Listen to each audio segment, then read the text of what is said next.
Sir, ano masasabi niyo sa Mandarin ni Alice Guo? Panoorin natin to. 在新春到来之际，向友好城市运城人民拜年了，新年快乐，万事如意。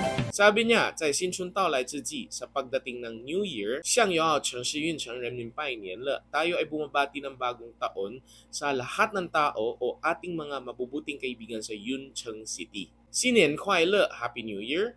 万事如意, best wishes. Ngayon lang at dito ko lang narinig nagmandarin si Alice Guo, kaya ang comment ko ay magiging base lang dito sa sinabi niya. Base dito sa dalawang sentence na sinabi niya, ang Mandarin niya ay very good. Pronunciation, perfect, walang mali. Yung tono niya, perfect, walang mali. Pero ang accent niya ay neutral. She doesn't sound like a native speaker who was born and raised in China. Sa madaling salita, hindi siya tunog ng isang tao na pinanganak at lumaki sa China. Tama ang pronunciation